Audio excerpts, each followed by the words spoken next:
Olá, tudo bem, quinto ano? Estamos aqui de volta para mais uma aula de artes. Eu espero que esteja tudo bem com você. Antes de começar a nossa aula, eu quero estar relembrando que nós estamos nesse momento de isolamento social, onde nós devemos manter todos os cuidados com a higienização das nossas mãos, com a higienização das máscaras em tecido e também o distanciamento. Mantendo esses cuidados, logo nós estaremos de volta à nossa vida normal. Turma, nós vamos falar hoje a segunda aula sobre Joan Miró, aquele artista que era surrealista e desenhava desenhos infantis, né? Como se fosse uma criança desenhando, ou então como se fosse um homem primitivo. Nada assim parecido com o real, né? Algo bem distante do real. Então esse daqui era Joan Miró. No começo da sua carreira, as coisas para ele não foi nada fácil. Ele era filho de um comerciante que mexia com ourives. Os pais tiraram ele da escola de artes e colocaram ele para trabalhar com o pai e deu nele depressão. Aí, 2 anos após, os pais deixaram ele voltar a estudar artes. E claro que não era nada fácil, né? Ele era espanhol e foi para a França, então para a família mantê-lo era algo muito difícil e complicado. E ele precisava trabalhar, né? Então assim, ele queria inovar, queria fazer algo novo, diferente, mas era tudo difícil também, né? E aí, ele foi para Paris em 1920. Ele escreveu uma carta, vamos ouvir aqui? Ele fala assim, ó: eu, que nada possuo neste momento, tenho que ganhar a minha vida, seja em Paris, em Tóquio ou na Índia. Ele quis dizer assim, olha, eu tô aqui ou em qualquer lugar eu tenho que, né, ganhar a vida. E aí a mãe dele mandou um dinheiro para ele para cobrir as despesas da instalação. Ele estava em um hotel onde tinha pessoas ali da Espanha, né? E tinha várias pessoas intelectuais ali que moravam com ele, e ele não tinha ateliê. Uma coisa assim que não incomodava ele, porque ele não estava em estado de pintar, não era algo muito assim do seu interior, né? E foi difícil, muito difícil para Joan Miró o começo da sua vida, né? Ali ele instalado, ele com seus sonhos, jovem, né? E querendo ser, né, famoso, querendo inovar, mas era tudo muito difícil, né? E aí, pessoal, ele conheceu Picasso. Não sei se vocês lembram, né? Nós estudamos sobre Picasso. Ele escreveu assim, ó: ao princípio, Picasso, claro, muito reservado comigo, mas pouco depois, após ter visto o meu trabalho, ficou cheio de entusiasmo. Conversávamos durante horas no seu ateliê. Aí, ó, vamos ver quem que é Picasso. Esse era Picasso. Picasso, ele era bem famoso na época, e Joan Miró não, né? Joan Miró estava tentando a vida, né? E aí, gente, em 1920, ele escreve assim, o Joan Miró, que ele preferia qualquer dadaísta, que o dadaísta não era visto como uma obra legal, né? Era vista como... Porque dadaísta, eles tiravam sarro das obras, né? Faziam as coisas tudo mal feita. Ele falou assim, ó, que eu preferia qualquer dadaísta idiota à facilidade indolente dos meus compatriotas de Paris que copiam Renoir. Então, ele não gostava que os compatriotas dele, os espanhóis, copiassem outros artistas, né? Ele estava ali na França para não copiar o que os artistas europeus faziam, mas ele queria inovar, queria trazer algo diferente. Ele era muito corajoso, né?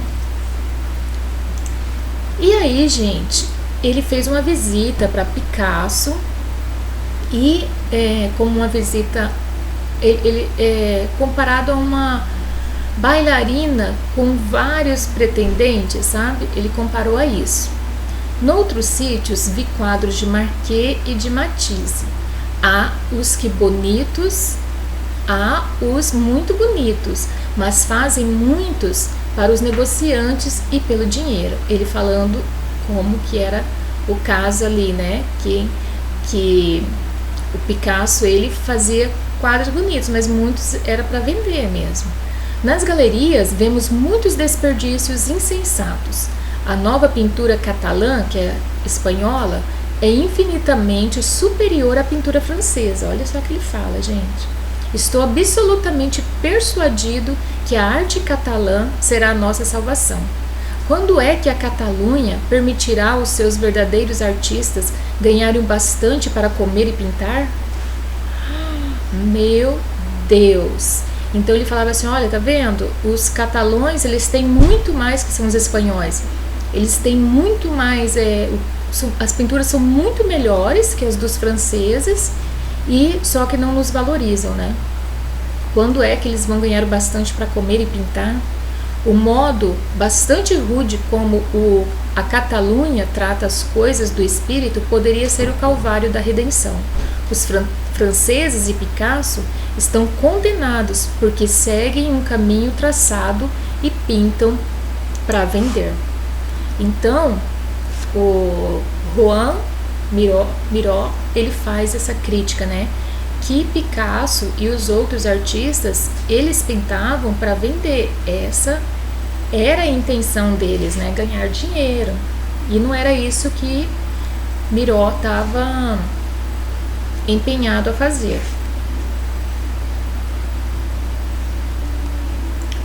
E aí, numa carta, ele revela simultaneamente as suas exigências em relação a si próprio e a sua ótica religiosa. Aí Miró escreve assim, ó: os franceses estão adormecidos. Exposição Rosenberg, obras de Picasso e de Charlotte. Picasso muito fino, muito sensível, um grande pintor. A visita ao seu ateliê desmoralizou-me. Tudo isto é pintado tendo em vista o seu negociante de arte, o dinheiro. Então ele critica, né, o Picasso, porque na verdade Picasso, ele pintava por dinheiro, né? Picasso era bem diferente de Miró. Picasso, ele conversava muito assim com a mídia, né? E Miró já era um cara educado, fino, mas era um cara bem quieto na dele. O objetivo dele não era dinheiro, né? Mas que as pessoas conhecessem a arte dos pintores. Miró, ele era reservado e ele estava trabalhando, gente, com uma disciplina assim quase que militar. Ele foi introduzido nesse meio por André Masson, que era o seu oposto. Este podia trabalhar rodeado de visitas. Miró, esse precisava de calma e de solidão. Então, Miró, ele trabalhou intensamente. A primeira exposição de Miró em Paris realizou-se em abril de 1921 na Galeria Licorne, conhecida pelas suas exposições de arte de vanguarda. Não foi vendida tela alguma, mesmo para um Miró que se considerava como um artista puro e desinteressado. Este fracasso comercial e artístico deve ter sido uma enorme decepção, porque ele falava, né, que os outros vendiam só por dinheiro, e quando ele foi fazer a sua exposição e tentar vender, não conseguiu vender nenhum quadro. E lógico, né, isso abalou a ele, né, emocionalmente. Seguidamente começou a procurar uma nova direção e a recorrer a formas geométricas muito simples. E aí onde Miró começa a tentar trazer algo novo. E aí onde a chave vira para Miró, né? E as coisas começam a dar certo, né? Não foi fácil para Miró associar os elementos contemporâneos, os elementos mais modernos e os elementos tradicionais, porque quis a viva força evitar fazer aquilo. Durante os 9 meses em que... outra fala dele, uma carta. Durante os 9 meses em que trabalhei em A Quinta, Pintava durante 7 ou 8 horas por dia. Sofri terrivelmente, horrivelmente, como um maldito. Apagava muito e começava a desembaraçar-me de todas as influências estrangeiras e a tornar contato com a Catalunha. Então, quando ele ia tentar pintar esse quadro aqui, ó, que chamava A Quinta, ele trabalhava 8 horas por dia nesse quadro. E aí, quando ele percebia que ele estava fazendo igual os traçados e as pinturas dos europeus ali, ele apagava e recomeçava tudo de novo para fazer igual os espanhóis, né, os catalães. E assim, ó, Miró foi tentando, hein? Juan Miró foi tentando, e ele ficou famoso, né, pessoal? Em 1930, a chave virou e ele realmente, as pessoas começaram a aceitar esse projeto novo que ele queria trazer para as pessoas. Temos aqui, ó, uma imagem onde mostra um museu com as suas obras. Realmente, esse surrealismo dele, retratando, né, a imagem, o pensamento, o intelecto de uma criança, mexeu com as pessoas, né? Essa daqui, ó, foi um quadro que ele fez, ele já estava famoso, né? Chamado Constelações, de 1941. Essa seria a visão de uma criança, né? Para uma constelação. Ele desenhava muito olho também nas suas obras. Essa daqui chama-se Mulher e Cachorro Diante da Lua. Então, essa é a visão de uma criança, né, gente? A gente não consegue detectar muito bem aí quem que é a mulher. Provavelmente isso aqui seja uma mulher. Tá com a bolsinha. Mulher na Frente do Sol, 1950. O Sol é o círculo, ó, e a mulher está na frente do Sol. Outro quadro de Miró, Mulheres e Pássaro ao Luar, 1949. Conseguem definir aí a mulher e o pássaro? Só a gente pegar uma criança aí, a criança vai conseguir ver. Nós adultos, a gente vai perdendo nessa sensibilidade de uma criança. O Amanhecer, 1968.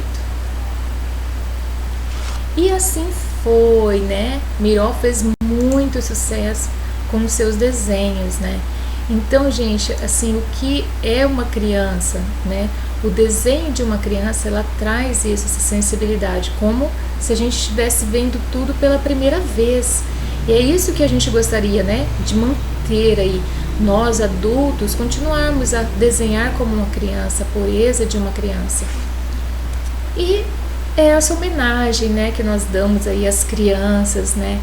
Que desenham, que imaginam, que vão além, né? A criança, ela precisa dos lápis, ela precisa inovar, ela precisa pensar fora da caixa.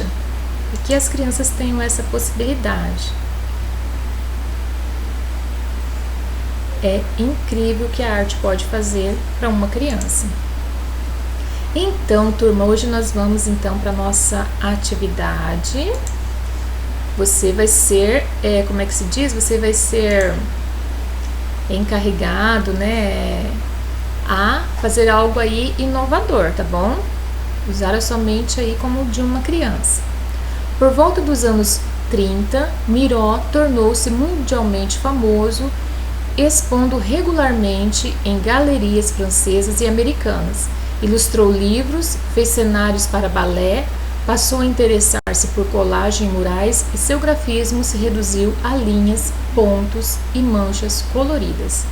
Faça um desenho partindo dessas figuras como se fosse o desenho de uma criança. Nada aparenta o que realmente é. Então, lembra na atividade anterior que tinha o corpo, né? Tinha a cabeça, tinha... Tudo é diferente, não é? Para a cabeça de uma criança é. Então aqui, ó, você vai desenhar os desenhos como se fosse Miró, né? Olha só. Nada é o que aparenta ser, ó. Agora você vai ter que usar a sua criatividade aí para fazer um desenho surrealista. Olha só.